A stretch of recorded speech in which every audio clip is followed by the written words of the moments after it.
That's why I hate it when you force me to do everything. That's such a hassle.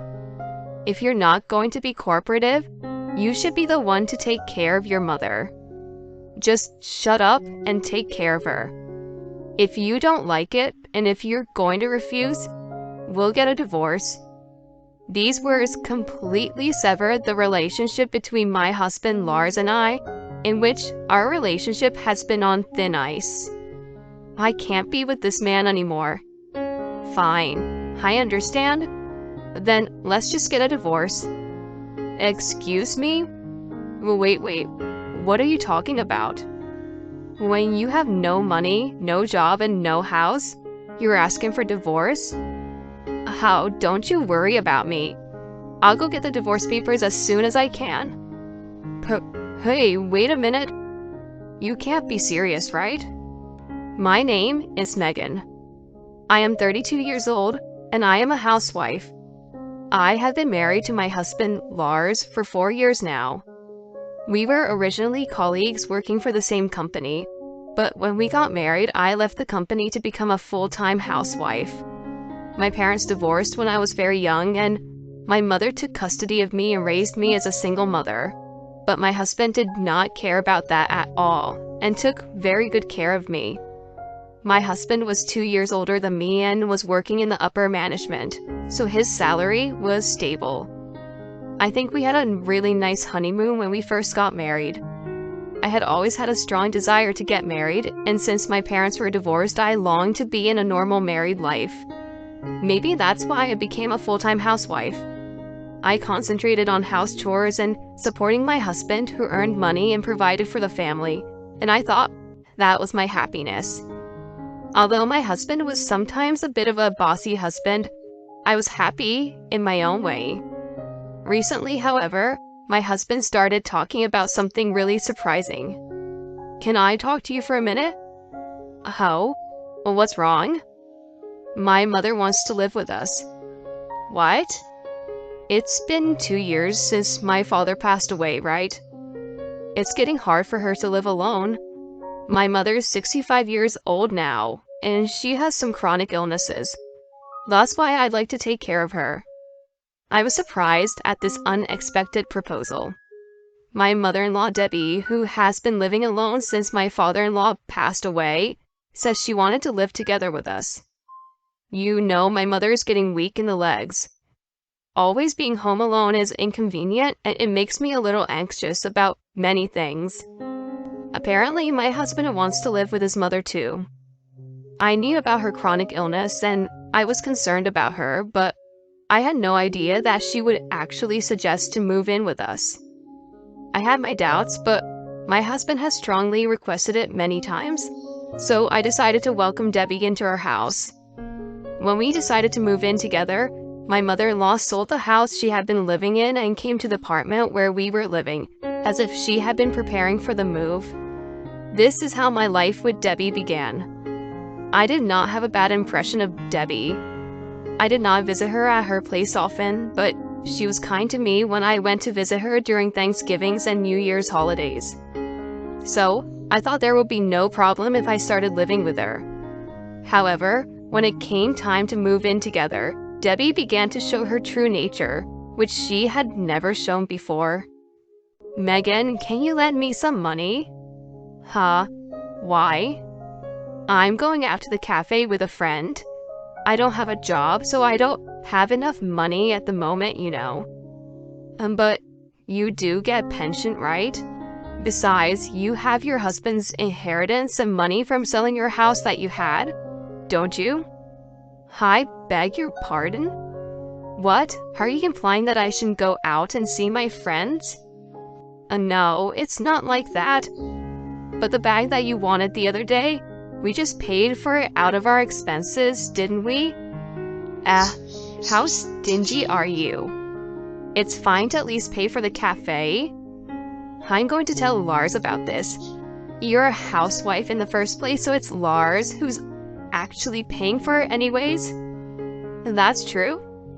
My husband entrusted me to manage the family finances. So if I don't do my best, our life will eventually become difficult because of Debbie's habit of spending money.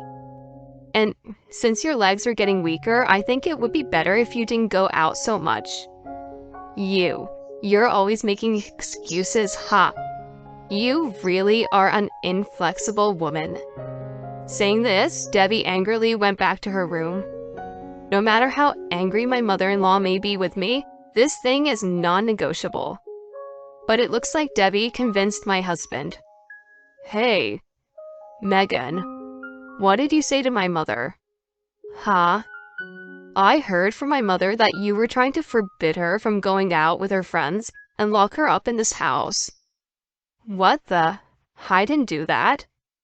Debbie didn't even give me back the money for the bag the other day, but she asked me to lend me her money for going to cafe with her friends, so I refused. Huh? Why did you even refuse her request without telling me? I'm the one who earns money here, so I decide how to spend my money. You could at least hand her the money for cafe? Fine. To this, Debbie grinned and said to me, See, I told you, it's Lars who's paying for it. Well then, give me $50. Excuse me? $50 for the cafe? Well, you don't know how much it costs, do you? So if that's the case, it's normal to bring money just in case. Yes, but...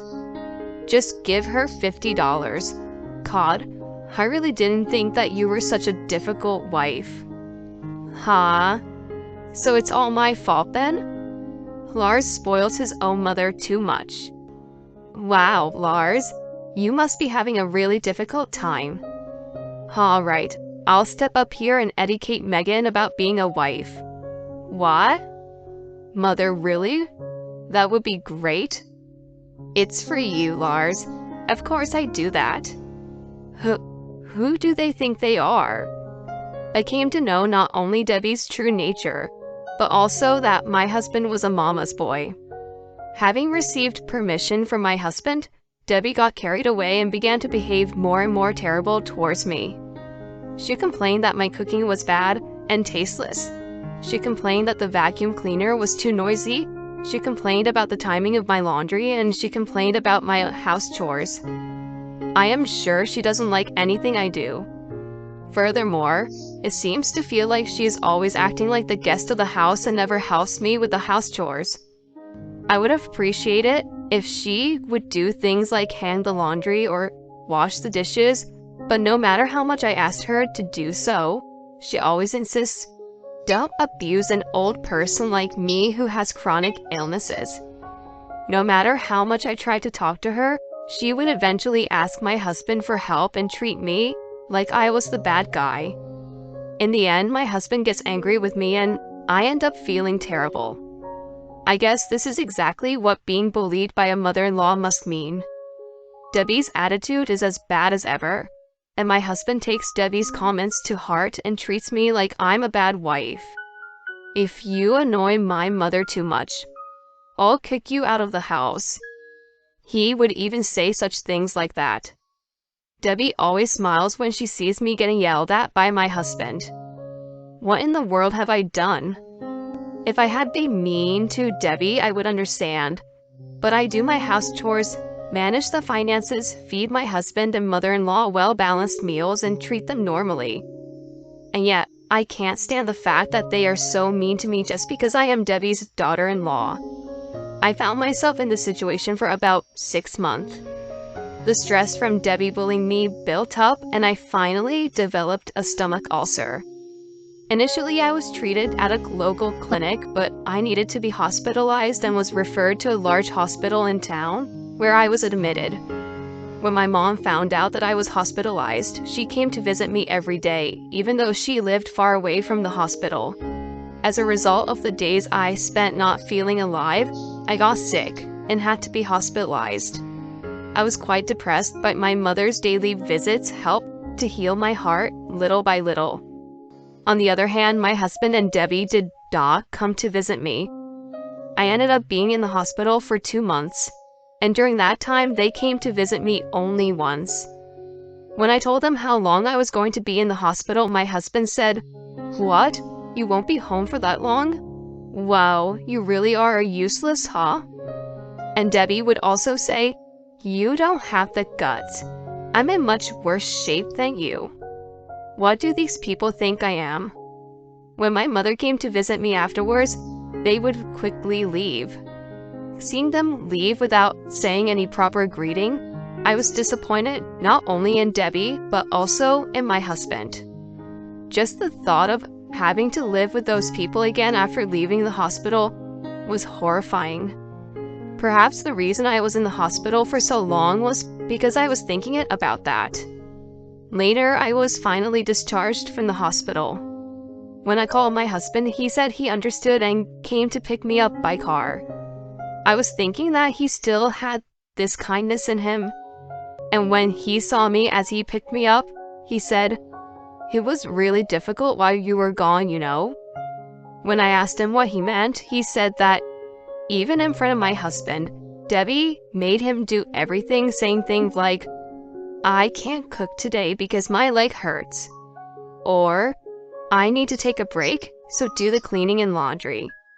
So Lars had to do the house chores after work and all his days off, which was really hard for him because he didn't have time to rest. I was a little happy. My husband understood the hardships of doing house chores and dealing with Debbie. This would stop him from taking Debbie's side in everything, and he would listen to me. And my husband was actually kind to me even after I returned home. Whenever Debbie says something unreasonable, he would warn her, saying, "Mom, don't talk like that."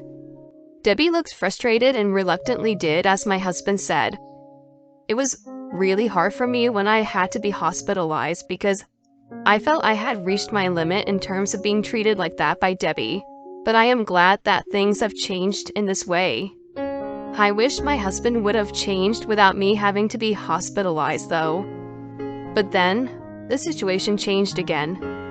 On the way home from a tea party with her friends, Debbie fell off the stairs at the train station and injured herself. Unfortunately, the injury itself was not so serious, but as a result, the chronic illness she had in her leg worsened, and she became unable to live her daily life easily as before. The doctor told her that she would require long-term care. Debbie was going to be hospitalized for the time being, and when Lars returned home, he wanted to discuss the future with me.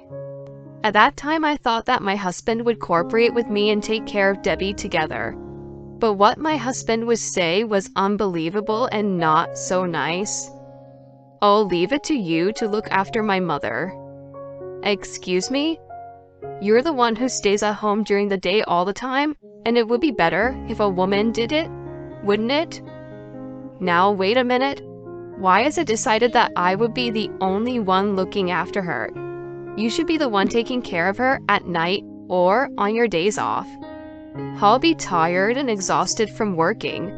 I'm too tired to take care of her after work, and I need to recover my strength on my days off. That's why you should be the one to do it, because you're the one who stays at home all the time, right? I was just really disappointed. Nothing has changed. He throws all the troubles to me. He would rather not take care of Debbie at all because of this mess he had to go through while I was in the hospital. I'm counting on you to take care of my mother. My husband tries to end the conversation by saying that. No, I can't lose here like that. If you're forcing me into this like that, I won't take care of her. Huh? What the hell are you saying? Lars sounded irritated from what I said. Don't be so selfish. Who do you think you owe your life to? That's why I hate it when you force me to do everything that's such a hassle. If you're not going to be cooperative, you should be the one to take care of your mother. When I argued in this way, my husband said something outrageous. Just shut up and take care of her. If you don't like it, and if you're going to refuse, we'll get a divorce. These words completely severed the relationship between my husband and I, in which our relationship has been on thin ice. I can't be with this man anymore. Fine, I understand. Then let's just get a divorce. Excuse me? Wait, what are you talking about? When you have no money, no job, and no house, you're asking for divorce? Even if we get a divorce, you really won't have any bright future ahead of you. There is no way that we should get divorced. It seems that my husband has suggested the divorce upon me as a threat. But to me, it was no longer a threat. It had become just a talk of separation. Oh, don't you worry about me. I'll go get the divorce papers as soon as I can. Hey, wait a minute. You can't be serious, right? My husband was obviously upset, but I guess he didn't want to lose and show how upset he was. He fidgeted and just watched silently as I prepared to leave. I was on my way to the town hall when I called someone. Oh, hello? I'm sorry to call you so suddenly. Can I take you up on the talk that we had before? Yeah, I couldn't take it anymore. I'm even heading over to the town hall right now. Really? Thanks. Well then, see you soon. After that, I went home with the divorce papers. When I entered the living room, my husband still looked upset, and he was just looking over at me and didn't move. Here are the divorce papers.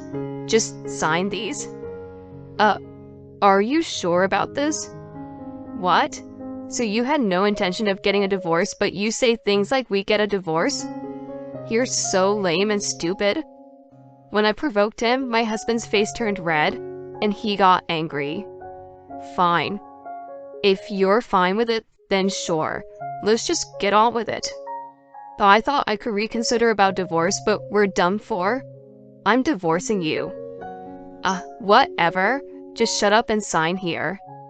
I urged my husband, who was being reluctant on signing the papers and not holding a pen.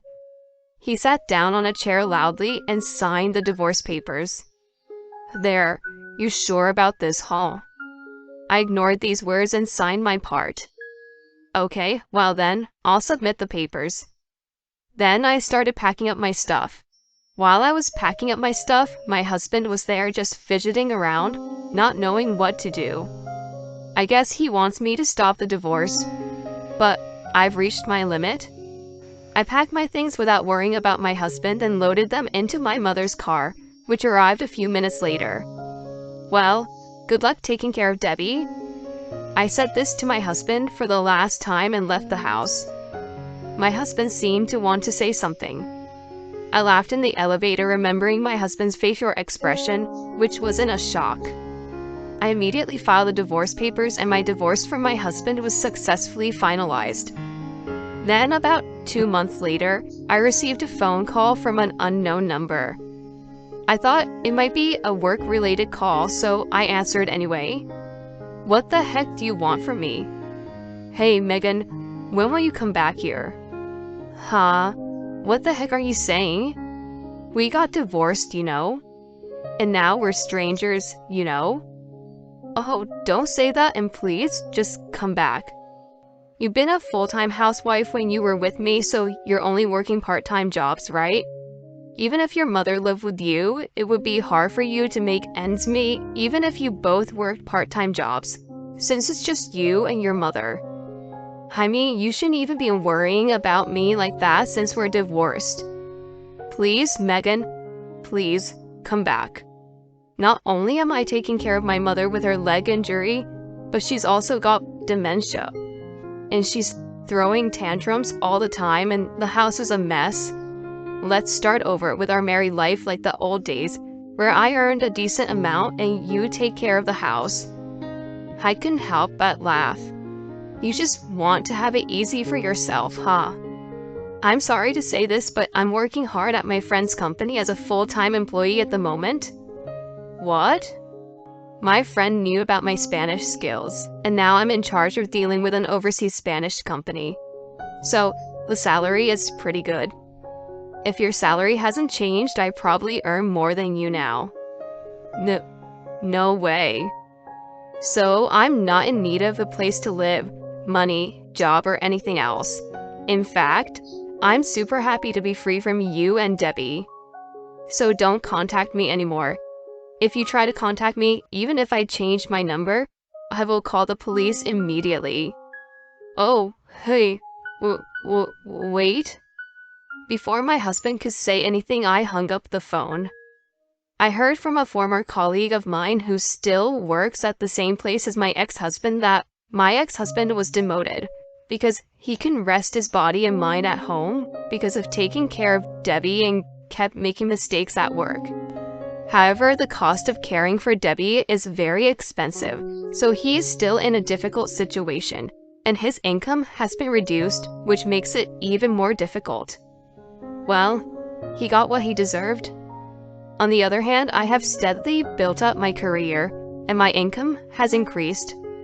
I am now living a comfortable life in a slightly more expensive apartment. It's amazing how much bullying can end you up with a stomach ulcer. And even though Lars experienced it once and learned how hard it is to take care of the house chores and his mother, he is just the worst for trying to force everything onto Megan. I can only say that he deserved to be abandoned by Megan in the end, and all the burden came to him. I hope that Megan will continue to work hard at her job while also fulfilling her private life. Thank you for watching until the end. Please subscribe to our channel. See you in our next video.